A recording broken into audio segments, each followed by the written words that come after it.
बच्चों, this is Praveen Sharma from Sharma classes.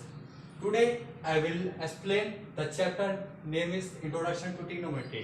ये हमारा सीबीएसई का क्लास 10 का चैप्टर है, chapter number 8 introduction to trigonometry.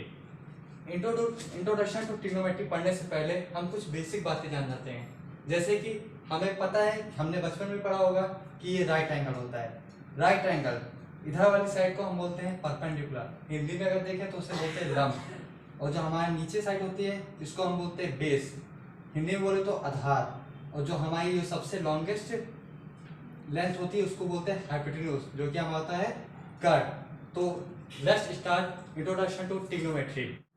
Let's अब इस पेज में हम ट्रिग्नोमेट्री का इंट्रोडक्शन पढ़ेंगे, जो कि हमारे लिए बहुत ही इंपॉर्टेंट है। विदाउट इसके हम आगे नहीं बढ़ सकते हैं। So let start. इसका हम पहला टॉपिक पढ़ेंगे ट्रिग्नोमेट्रिक रेशियोज। ट्रिग्नोमेट्रिक रेशियोज, इसको पढ़ने से पहले हम इस राइट ट्रायंगल के बारे में जान लेते हैं। ये हमारा होता है राइट ट्रायंगल, जिसमें हमारा जो एक एंगल होता है वो 90 डिग्री होता है। और जो ये हमारी साइड होती है, इधर वाली साइड को हम बोलते हैं परपेंडिकुलर, नीचे वाली साइड को बेस बोलते हैं, इधर वाली साइड को हाइपोटेन्यूज बोलते हैं। और जो हाइपोटेन्यूज और बेस के बीच में जो एंगल बनता है थीटा, जरूरी नहीं कि थीटा यही होना चाहिए, थीटा यहाँ भी हो सकता है according to question. So start करते हैं ट्रिग्नोमेट्री रेशियोज। हमारे ट्रिग्नोमेट्री में 6 ट्रिग्नोमेट्री रेशियोज है, जो कि सबसे इंपॉर्टेंट है और बहुत ही इजी है। अब अगर समझेंगे एक बार तो आपको आ जाएगा। Sine theta, sine theta is equal to perpendicular upon hypotenuse. Perpendicular ये, हाइपोटेन्यूज ये, इनको इन शॉर्ट फॉर्म लिखें तो P अपॉन H लिख सकते हैं। Then cos theta, cos theta क्या है? Base upon hypotenuse, that mean base को हम B ले सकते हैं और हाइपोटेन्यूज को H। Tan theta, perpendicular upon base, perpendicular upon base. So जब अगर आपने ये 3 याद कर लिया तो आपको ये 3 आसान याद करने में कोई परेशानी नहीं होगी। क्यों? क्योंकि जो हमारा साइन थीटा है वो कॉस थीटा है, वो सेक थीटा का उल्टा है, और जो टैन थीटा है वो कॉट थीटा का उल्टा है। इसीलिए जो साइन थीटा है परपेंडिकुलर अपॉन हाइपोटेन्यूज, तो कॉस सेक थीटा क्या हो जाएगा? हाइपोटेन्यूज अपॉन परपेंडिकुलर, जस्ट इसका उल्टा। Cos theta equal to base upon hypotenuse, तो सेक थीटा क्या हो जाएगा? बताइए बच्चों, सेक थीटा क्या हो जाएगा? Hypotenuse upon base. Tan theta equal to perpendicular upon base है, तो कॉट थीटा क्या हो जाएगा? इसका just opposite, base upon perpendicular. तो यहां तक हमने पढ़ा। अब यहां से हमें क्या पता चला?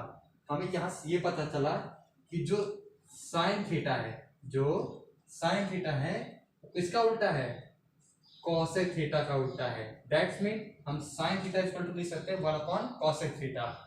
उसके बाद हम पढ़ते हैं कॉस थीटा। कॉस थीटा किसका उल्टा है? सेक थीटा का, तो इसको हम लिख सकते हैं 1 अपॉन सेक थीटा। कोई दिक्कत तो नहीं है? परेशानी कोई दिक्कत तो आप कमेंट कर सकते हैं। अब next tan theta, tan theta equal to क्या हो जाएगा? 1 अपॉन कॉट थीटा।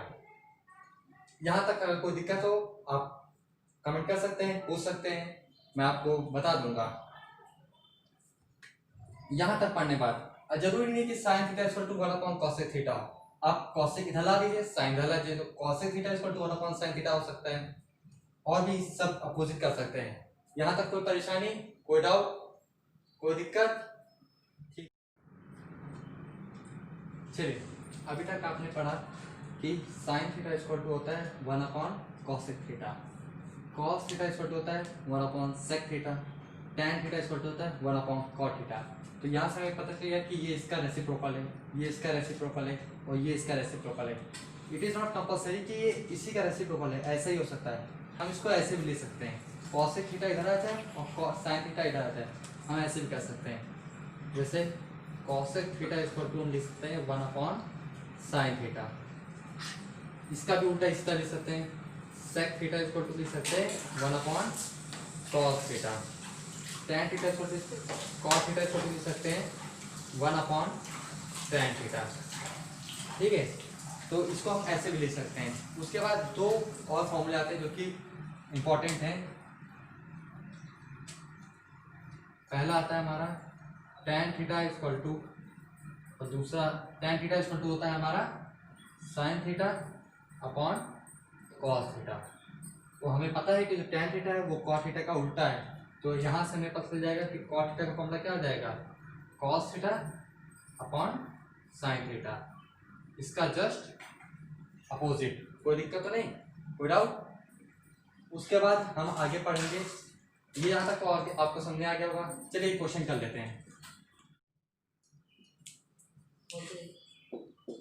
तो ये है एक्सरसाइज का एग्जांपल।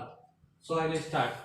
हमें दिया गया है if sine theta is equal to 3/4, मतलब साइन थीटा की वैल्यू दी गई है हमें 3/4, then find all trigonometry ratios. यहाँ पे बोला ऑल ट्रिग्नोमेट्री रेशियोज, इसका मतलब ये है कि हमें सारे जितने रेशियो से हमने 6 रेशियो पढ़े, sine theta, cos theta, tan theta, cosec theta, sec theta, cot theta, हमें सबकी वैल्यू निकालनी है। तो चलिए हम स्टार्ट करते हैं।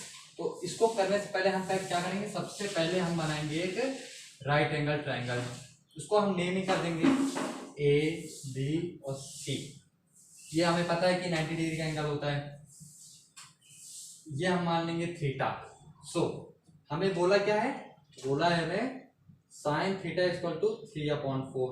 वो हमें पता है कि साइन थीटा होता क्या है, हमें पता है कि साइन थीटा क्या होता है। साइन थीटा बताओ बच्चों, साइन थीटा का फॉर्मूला क्या होता है? तो साइन थीटा का फॉर्मूला होता है perpendicular upon hypotenuse, perpendicular upon hypotenuse. इसलिए बोल रहे हैं फॉर्मूले, आप तो बिना फॉर्मूले के आगे हम क्वेश्चन नहीं कर सकते। So sine theta equal to होता है परपेंडिकुलर अपॉन हाइपोटेन्यूज। तो साइन थीटा की वैल्यू है 3/4। तो ऊपर जो 3 लिखा है वो हमारा क्या है, वो हमारा परपेंडिकुलर है, और जो नीचे 4 लिखा है वो हमारा क्या है, हाइपोटेन्यूज। तो परपेंडिकुलर 3 और हाइपोटेन्यूज 4, ये 4 हो गया, कोई दिक्कत नहीं। साइन थीटा इक्वल टू हो गया 3/4, तो 3 हमारा परपेंडिकुलर आ गया, 4 हमारा हाइपोटेन्यूज हो गया है। देन हमें 4 है, 3 है, ए बी की वैल्यू हमें पता करनी है। तो अगर हमें देखा होगा अपने ट्राइंगल में, अगर हमें 2 साइड दी होती, तीसरी साइड फाइंड करने के लिए हम क्या करते हैं, एक फॉर्मूला लगाते हैं। उस फॉर्मूला का नाम क्या होता है, एक थ्योरम होती है जो आपने पढ़ी होगी 8th 9th 10th में। उस थ्योरम का नाम बताइए बच्चों।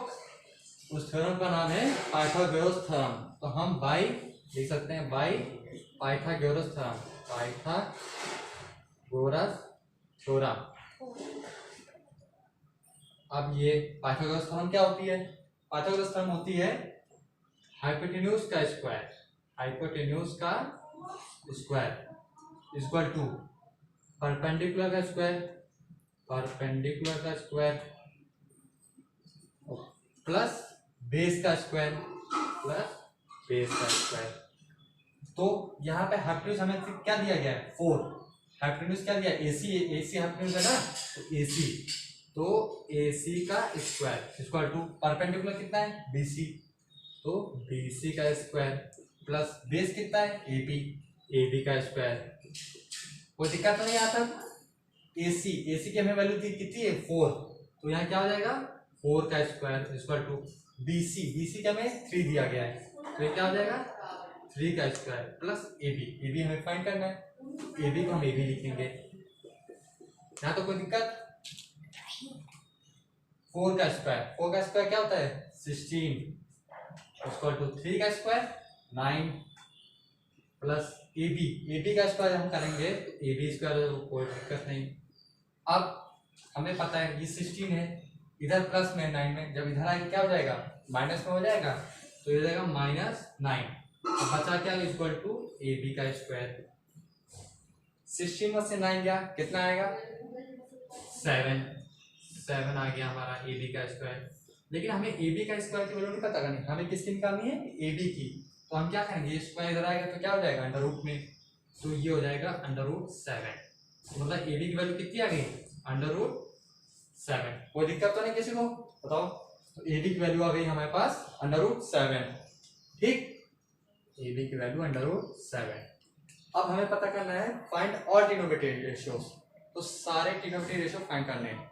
तो सबसे पहले हम लिख लेते हैं सारे trigonometry, sine theta, cos theta, tan theta, cosec theta, sec theta, cot theta, ठीक है।